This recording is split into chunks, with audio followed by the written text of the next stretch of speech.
Goiânia, 1987. No coração do Brasil, a capital de Goiás pulsava com energia e otimismo. Era uma cidade jovem, com pouco mais de meio século de existência, mas que já se destacava pelo crescimento acelerado e pelo espírito acolhedor de seu povo. Ruas movimentadas, novos bairros surgindo e uma população cheia de sonhos, pronta para construir um futuro melhor. Goiânia era símbolo de esperança, mas também de desafios. Jovens caminhavam pelas avenidas, famílias aproveitavam as praças, e a cidade parecia florescer a cada dia. Mas, por trás desse cenário vibrante, havia preocupações. A inflação corroía salários e a incerteza política ainda pairava no ar, mesmo após o fim da ditadura militar. O Brasil vivia um momento de transição. A democracia recém-restaurada trazia esperança, mas também instabilidade. O dinheiro perdia valor rapidamente e as pessoas faziam filas nos bancos e mercados, tentando proteger o pouco que tinham. Goiânia, como tantas outras cidades, sentia os efeitos dessa turbulência nacional. Em meio à rotina agitada, poucos notavam os prédios esquecidos no centro da cidade. Um deles, antigo e abandonado, guardava um segredo perigoso. Ali, um equipamento médico deixado para trás permanecia escondido, silencioso, aguardando o momento de mudar para sempre a história de Goiânia. Ninguém poderia imaginar que, atrás daquelas paredes, estava prestes a começar o maior acidente radiológico urbano do mundo. O cotidiano seguia normalmente, enquanto uma ameaça invisível crescia, sem que ninguém percebesse. O Instituto Goiano de Radioterapia, que já havia salvado tantas vidas, agora era apenas uma lembrança.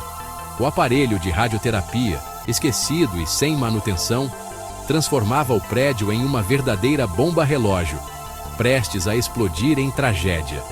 Uma sucessão de descuidos, burocracia e falta de fiscalização preparava o terreno para um desastre sem precedentes. Enquanto a cidade seguia seu curso, ninguém suspeitava que Goiânia estava prestes a entrar para a história de forma trágica e irreversível. O Instituto Goiano de Radioterapia mudou de endereço em 1985, mas deixou para trás um aparelho de teleterapia com césio-137 altamente radioativo. O prédio ficou abandonado, alvo de disputa judicial, sem vigilância adequada. Não havia placas de aviso, nem controle das autoridades. O equipamento ficou vulnerável, esquecido por todos. Catadores de sucata viam ali apenas uma oportunidade de renda. A negligência e a falta de fiscalização criaram o cenário perfeito para o desastre. O perigo estava à espera de um simples acaso. Em 13 de setembro de 1987, uma manhã aparentemente comum em Goiânia, dois catadores de material reciclável, Roberto e Wagner, decidiram explorar um prédio abandonado no centro da cidade. O local, esquecido e tomado pelo tempo, era conhecido por abrigar sucata e objetos deixados para trás. Movidos pela esperança de encontrar algo de valor, eles vasculharam cada canto escuro do edifício, até que, em meio aos escombros, se depararam com um aparelho estranho e pesado, diferente de tudo que já tinham visto. Sem imaginar o risco, desmontaram a peça com ferramentas improvisadas e a levaram para casa, acreditando que poderiam vender o metal por um bom dinheiro. Para eles, era apenas mais um achado entre tantos outros, parte da rotina de quem sobrevive do que a cidade descarta. Dias depois, após muita curiosidade e esforço, conseguiram finalmente abrir a cápsula misteriosa. Para surpresa dos dois, uma luz azul intensa e fascinante brilhou no escuro, hipnotizando quem estava por perto. Eles nunca tinham visto nada parecido. E logo a notícia do estranho pó azul começou a se espalhar entre amigos e vizinhos. Convencidos de que haviam encontrado algo precioso, venderam a peça para Devair, dono de um ferro velho local, que também ficou intrigado com o brilho incomum daquele material. Devair acreditava que poderia lucrar com aquela descoberta, sem desconfiar do perigo oculto. Animado, Devair levou a cápsula para casa e mostrou o conteúdo para familiares e vizinhos. Curiosos, todos se reuniram para ver de perto o pó azul brilhante. Devair, sem saber das consequências, quebrou o recipiente, espalhando o pó luminoso pela casa e pelas mãos de quem se aproximava. O pó passou de mão em mão, encantando adultos e crianças.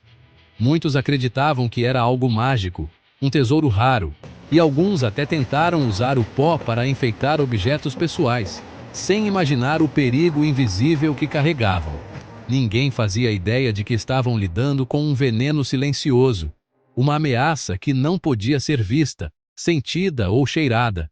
A vida seguia normalmente, enquanto o perigo se espalhava de forma imperceptível.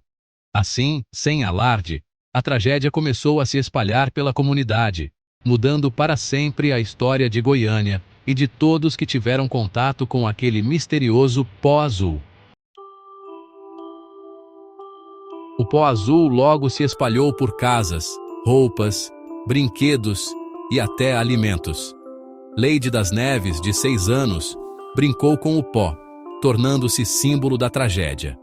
Familiares, vizinhos e funcionários do Ferro Velho manusearam o material, levando a contaminação para diferentes pontos da cidade. Animais domésticos também foram afetados. Os sintomas começaram: vômitos, queimaduras, queda de cabelo. Médicos, sem saber da radiação, diagnosticaram intoxicação alimentar. O veneno invisível se espalhava silenciosamente, ampliando o desastre. Goiânia vivia dias de normalidade prestes a acabar. Os sintomas começaram de forma discreta, mas logo se intensificaram de maneira assustadora. Pessoas que antes estavam saudáveis passaram a sentir náuseas, tonturas, vômitos e feridas estranhas na pele. Em poucos dias, hospitais de Goiânia ficaram lotados de pacientes com sintomas misteriosos, e o clima de incerteza tomou conta da cidade.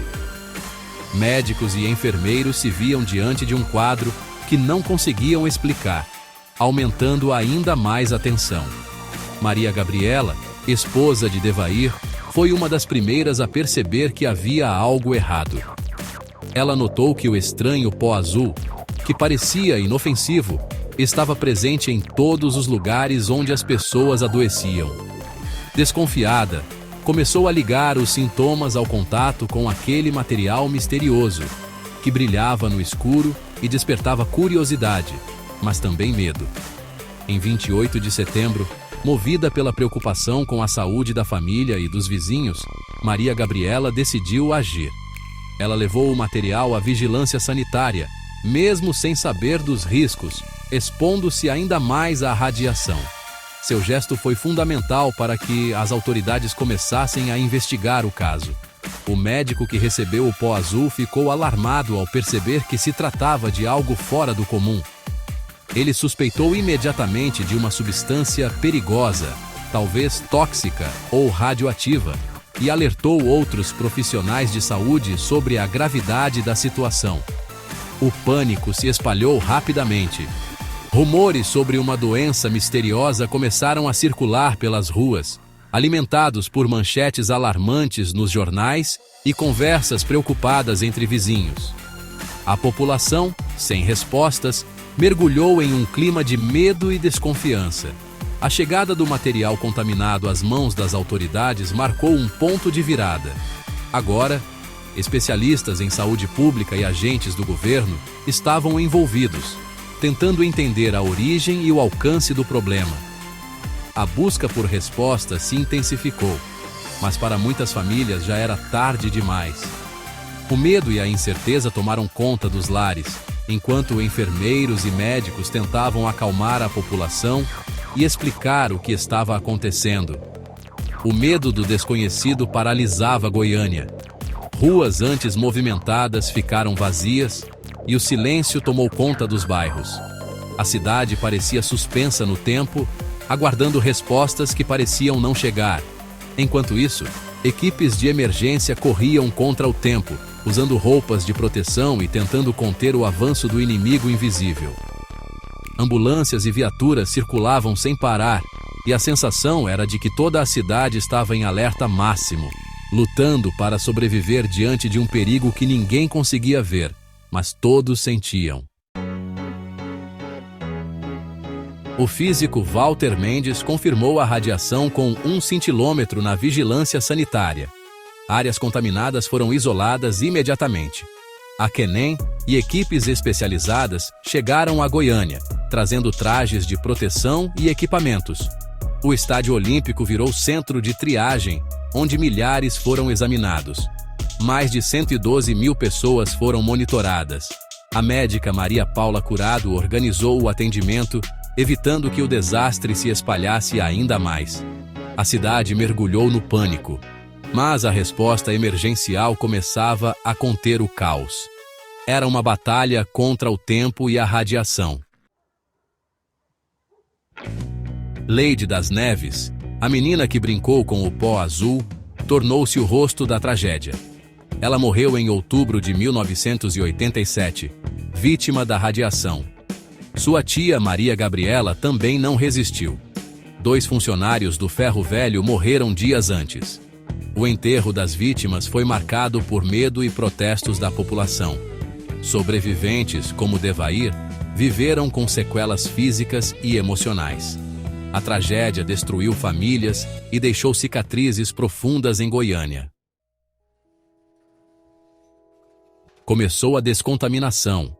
Casas demolidas, toneladas de lixo radioativo recolhidas.